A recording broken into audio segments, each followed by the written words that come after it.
guys, it's Michaela and you're watching FunsizedStyle. Today's video is actually one of my first videos with my new hair.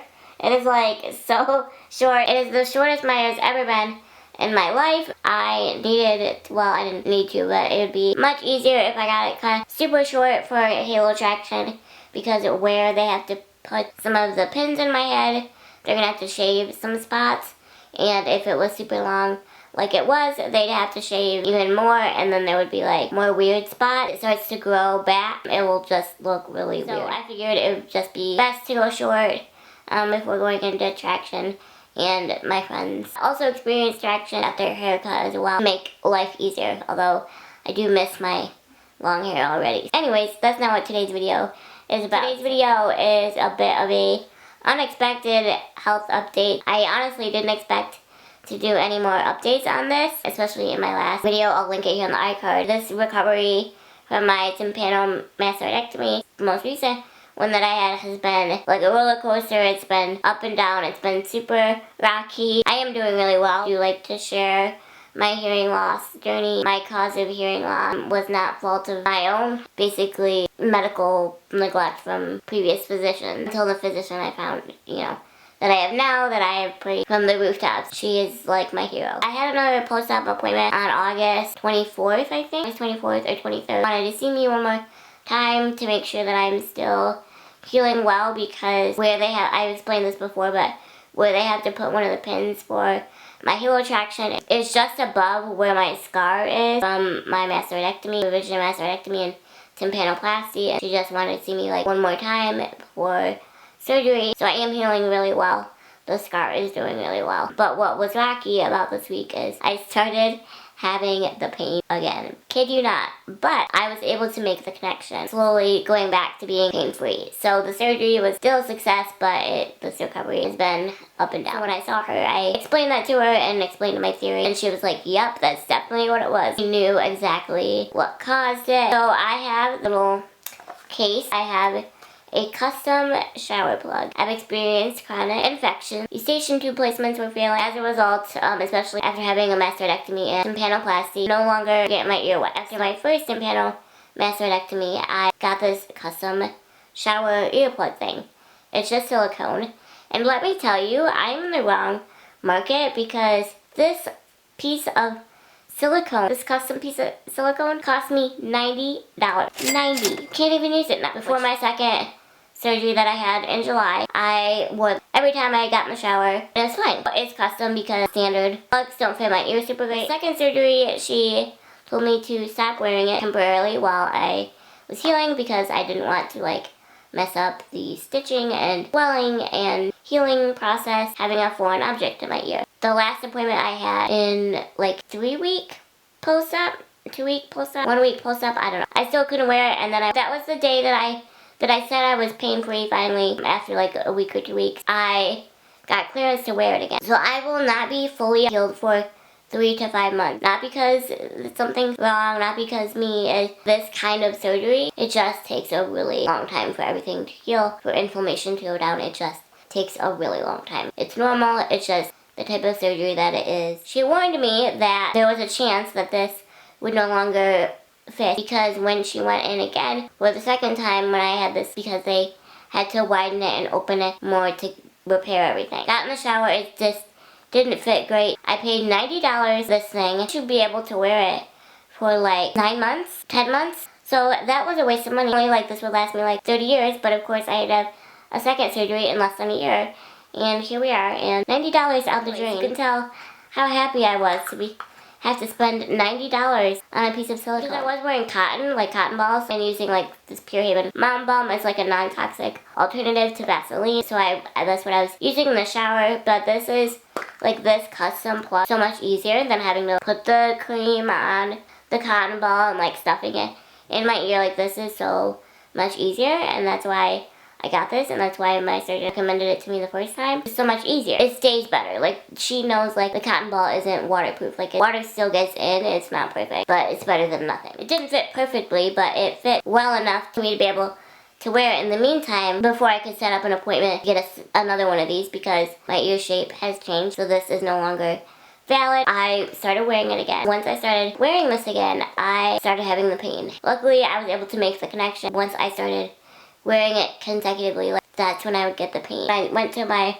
appointment with her 2 weeks ago. I was telling her about it and she was like, yep, definitely that's what it was. The reason I got clearance to wear it 3 weeks ago is because I was healed enough, but every patient responds differently. She did tell me that if I experienced irritation to stop wearing it, which I did. Again, every patient responds differently, kind of like rejected it. Surgery was a potential effect from these type of surgeries is my ear is starting to not like reject, not know. The type of surgery that I had, pressure in my ear, like it just doesn't respond well and caused my pain to come back. And my pain originally before the surgery was not from this. And I know you guys are probably thinking, well, was the plug the cause all along? And it wasn't, because even when I would take the plug out before, I would still have the pain. We think that my ear is not responding to the pressure of items inside from all the trauma that I've gone through with that. Basically, I can't wear this for 3 to 5 months and we will reassess. There is a chance that I never be able to wear my hearing aid again. How the hearing aid goes in, it goes behind my ear, but then there's a piece that goes inside because of the pressure. My ear and the trauma, and it's not responding well to items inside, and it's causing inflammation to act up again. Maybe a chance that I will never be able to wear my hearing aid again. It could cause me to have more problems. Patients that have had chronic issues like me, it is pretty rare to not be able to wear a hearing aid, but it does happen, but it is really rare. And of course, I would experience a rare occurrence. It just makes me sad because the hearing loss that I have is pretty significant. Moderate severe is pretty severe, how they labeled it, but I just know it's like moderate severe, severe moderate. So it does make me really sad because this was such a gift. Like, I thought that I was doing well without it until I basically got it taken away from me again. I realized how significant my hearing loss is. I have conductive hearing loss, so like the nerves in my ear and in my brain was just fine. It's just the physical, you know, the fact that my hearing bones are mostly gone. I know when somebody's talking to me, but like I can't always understand what they're saying. I mentioned a couple of videos ago there was some other videos I wanted to do about my hearing aid. Those are kind of irrelevant for me now. There's a chance, a very high chance, that I may never be able to wear this again. My days with my hearing aid over for now. I'm sad for a lot of reasons. I'm sad because I went through so many appointments. I'm sad because obviously, like, it's such a gift to have it and use it, and you don't realize what you're missing out on until you've experienced it. I have my left side compensate most of the time. It really does affect me every day, and I get really frustrated having to have people repeat things to me in certain environments. There are other devices that I could use to help with my hearing. There are options I have to look into after fusion because I go into traction in like less than 2 weeks. It's not something that we can navigate right now because this is more of a priority. Now that I'm not responding well to a hearing aid, I am a perfect candidate for a called a Baha, like bone anchored hearing aid. It's a hearing aid, it's like in my bone, and there's a piece that would go right here on my head, so you'd always see this piece. It's like a little square. The problem is people with type 3, the specific bone that they have to put it on is super thin. There is an option where I could wear it like a headband. I would not like to wear a headband all the time. This sounds so petty, but appearance is important to me, so if I could just wear it like everybody else instead of having to wear a headband over my head all the time, that is what I would want to do. There have been people with type 3 that have had a successful Baha placement, bone anchored hearing aid placement. It's more intricate. With the bone anchored hearing aid, I would get 100% of my hearing back. I would hear everything. It's not something that I would have to take in and out.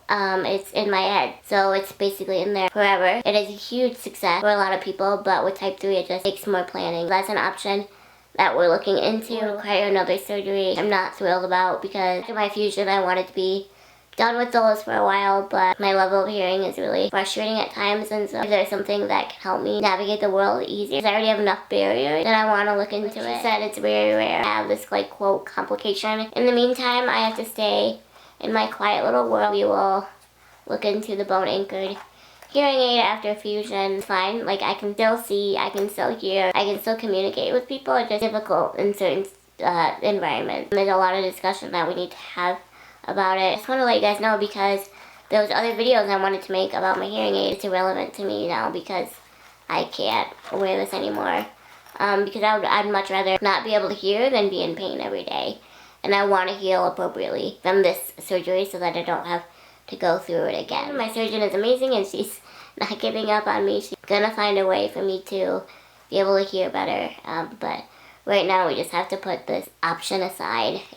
But I just wanted to let you guys know about this update. I just pray that the pain stays away for good. Luckily, I think I'm headed back in that direction of it staying away. I'm just really bummed because this was such a gift. And my surgeon was bummed too because she was like, I really wanted you to be able to wear your hearing aid while you were in traction because obviously like life's just gonna get harder. And so any little piece of equipment that could make my life easier, she wanted to do that for me. It's not working out right now. So she felt so bad. I'm like, it's not your fault that my body's not responding to it. Like, the surgery went perfect. That's why if you don't hear me talk about my hearing aid anymore, because I mentioned in my last video, like, oh, I'm so excited to start wearing my hearing aid again. That's it for this video. I just wanted to update you guys and let you know the life, what's going on, and just had a little setback. Hopefully we can look into other options for me to be able to hear better. I just can't stress you enough to look into something when you know something is wrong. If my physical deformity would have been discovered years ago, I would not be having such extreme hearing loss at only 21 years old because this was not OI related. If any of you guys have a bone anchored hearing aid, leave your experience down below. A hearing test that day as well to see if the cartilage placement helped my hearing in any way, but it didn't. I didn't really need a hearing test to verify that because I already could tell, but we just wanted to see. But that was kind of our last ditch effort to try to repair my hearing somewhat naturally since the prosthetic bone wasn't small enough. But anyways, so that didn't work either. But I won't be doing any more videos right now about my hearing aid because it's not relevant to me. It won't be the last video in my hearing loss journey because now we're going to be looking into the bone anchored hearing aid, which will be a whole new journey. But anyways, this is too chatty and rambly. I'll see you guys next time. Bye.